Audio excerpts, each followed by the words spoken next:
Well, the next story in our thing today is more than 147 anti-LGBT plus bills flood US legislation. Um, so this was taken from a story that's something that was published on the 9th of March. I think it was actually a Fred Noss story, if I remember correctly. Yes, it was a Fred.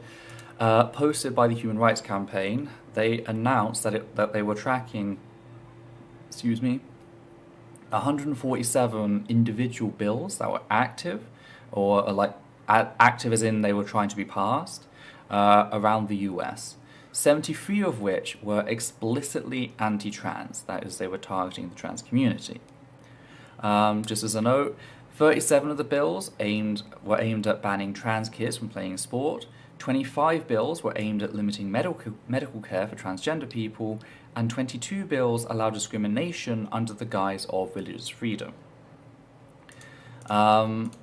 These have just completely swamped various states, and among them was a particularly cruel bill from Minnesota, namely HF 1657, which would criminalize trans girls in school.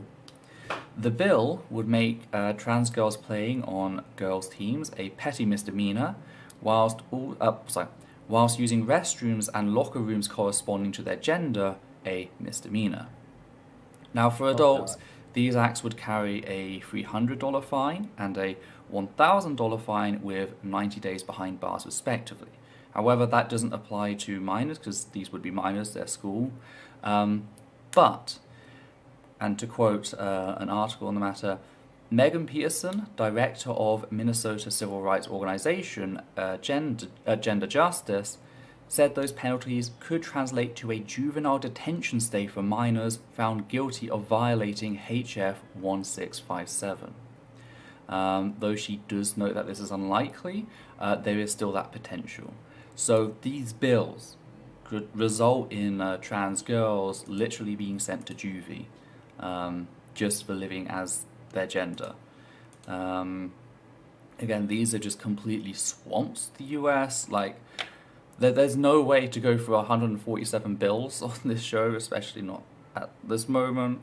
But I urge you, if you're in the US, please check your state, check what's going through, see how you can get involved. And the bigots are just trying to pass so many of these things just to effectively legislate trans people out of the public sphere. That's what they're trying to do. Peterson also notes the facts that, to quote, a proposal like HF 1657 would only serve to further fuel the school-to-prison pipeline, particularly for trans youth of colour. And that, again, there's the intersection here between being trans and trans person of colour. Just it being a misdemeanor, going on your record, even if it's only whilst you're a youth, if something else happens whilst you're a youth, you get involved with other things, that can escalate. And what's more is, if you go to juvie and you get in caught in that system, we know that the prison system, especially in the US, is practically a revolving door. It spits you out, and then because you are penalized in so many different ways, it just forces you back in, and it spits you out and forces you back in. So it's absolutely horrific, this constant attack on the trans community, and really, there's not a lot I can really tell you to do except try to have a look at what is happening on the state level, wherever you are. Try to raise your voice, try to be heard, call whoever you can, tell them that this is all ridiculous. Peterson notes that in relation to this Minnesota bill in particular, nobody was asking for this at all. It wasn't an issue until someone on the school board literally asked, do we know if we have any trans students? And they responded, yes, they had a trans student who wanted to use the male changing rooms. So they were assigned female at birth. They're not even the one being targeted by this bill. But because they got a trans person, now we got to pass the bill that targets trans women. So, it's really just a fucking depressing state of affairs in the US right now. I'd also like to say if you're a trans person in the state, do self-care.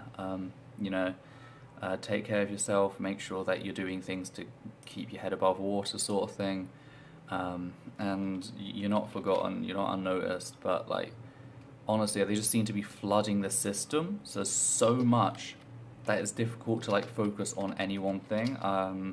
It's just I had to do this Minnesota bill because if passed, it would be the first of these bills to actually accompany such actions with prison time. Because normally it was just penalties or rulings that you're not allowed to use these changing rooms. This one actually carries with it the potential for juvenile incarceration. Do try to keep track of that if you can. Otherwise, just take care of yourselves right now.